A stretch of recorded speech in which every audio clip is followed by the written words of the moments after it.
Michael Nagy here with Jiggy Jag TV and discoveringbands.com. And for everyone watching, share this video on my channel and help support the awesome artists I feature. And today I'm here with Toxikk Deception. How you doing today? Doing pretty good. How about you?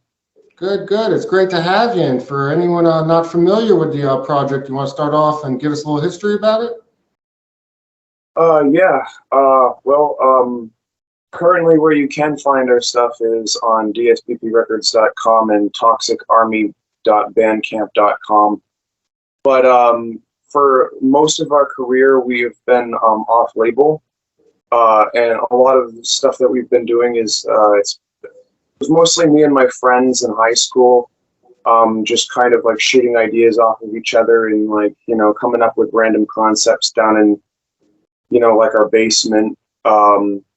But nothing really came to like light until around like 2017.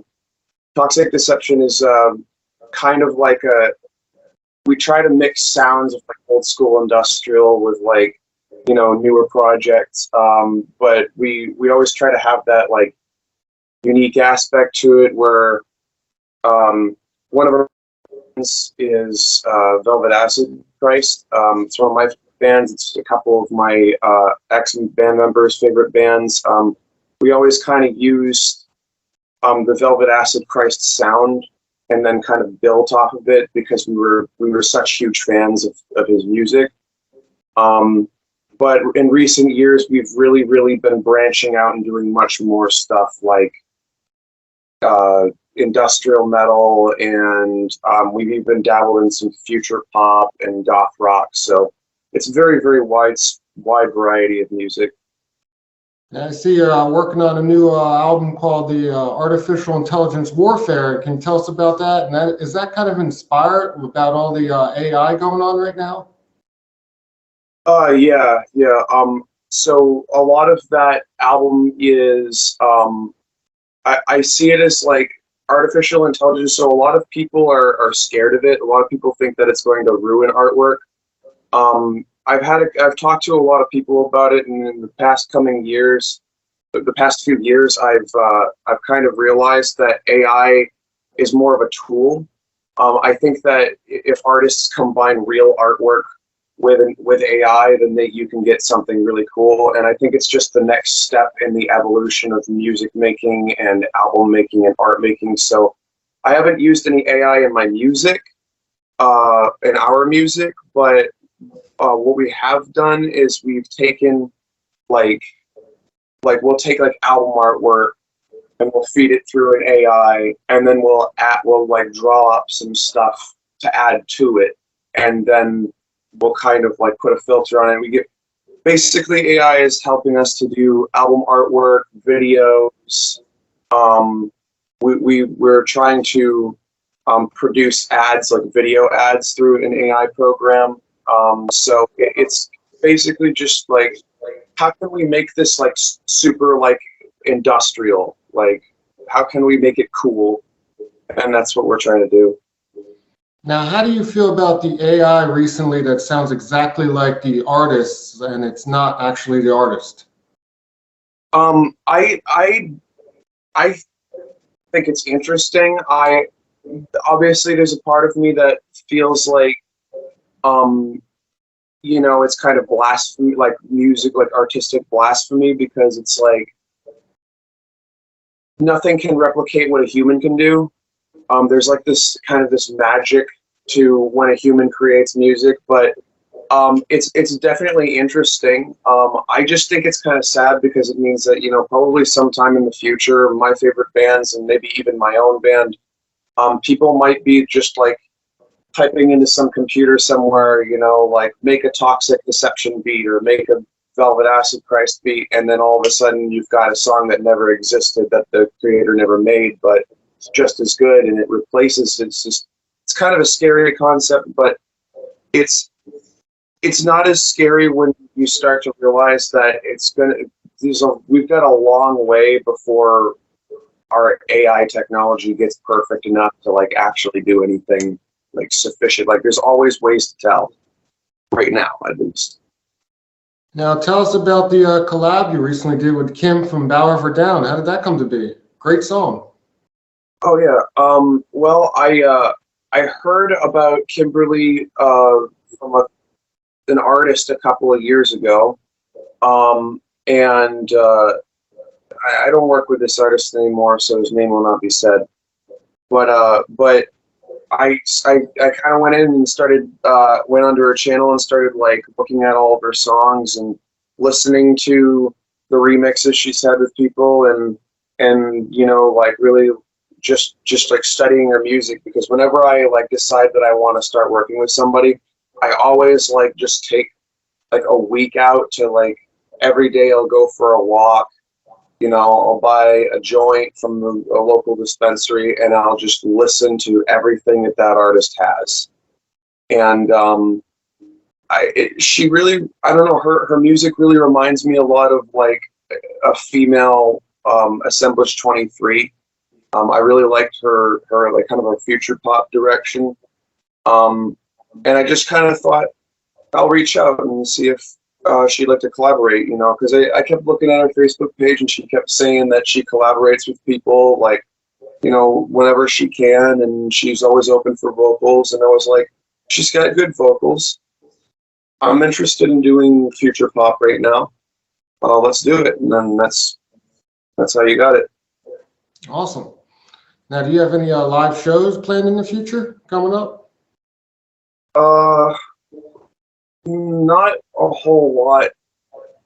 No, we've got a couple of local shows that might be happening, but we don't plan to like go outside. Like I don't plan to go outside of state. My bandmate lives down in Texas, so whenever we make our songs, what would happen is like I would have like half of the stem files. I would create the bass line, the drum line, and the synth line, and then I would send the stem files to him, and then he would like kind of remix that on his computer, and then that's how we make songs.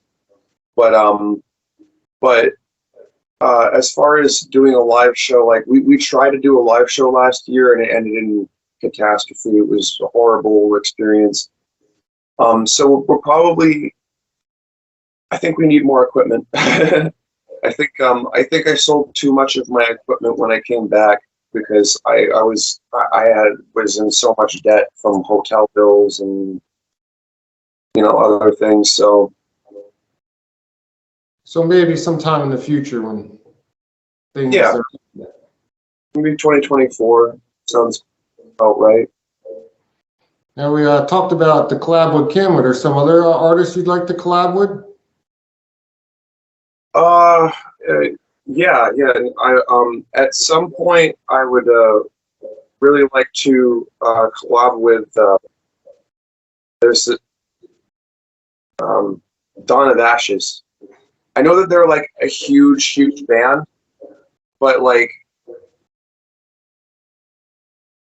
I mean, there's time. I would really like to do another remix Warzone with Ultimate Soldier. Yeah. I don't really know who I want to collaborate with right now. I think that's one of the problems, is like I'm kind of I'm kind of at a point where like I used to be super like remix happy. Like, I used to be like, you do a remix here with this person and then immediately go out and try and find a new person and try and get my name on as many different albums as possible. But recently I've just been kind of like, I guess in a way I've been like, I've been saying to myself, fuck people, I'm just gonna do whatever I want. You know what I mean? So you're just focusing on your own music. Yeah, I guess kind of some creative selfishness, but I guess every artist needs it. So where do you want to see the future of this project in maybe a few years from now?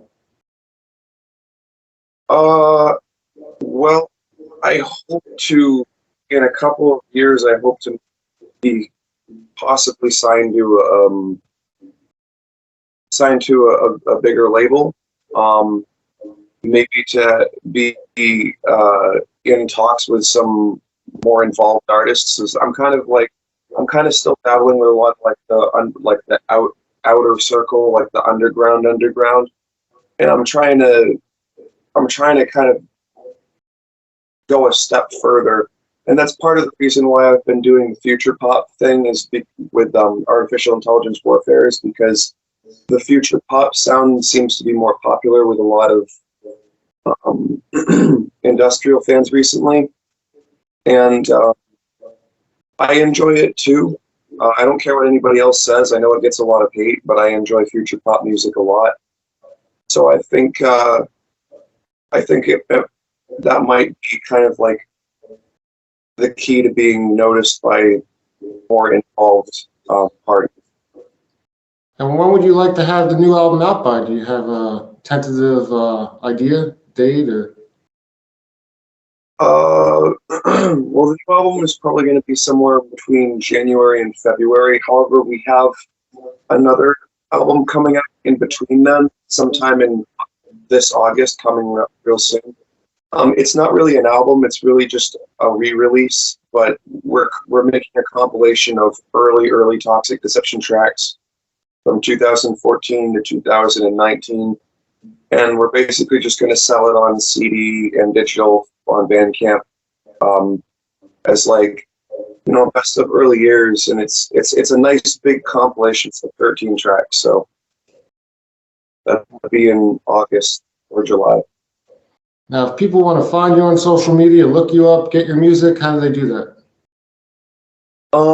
They can look us up on YouTube. All you have to do is look up Toxikk Deception.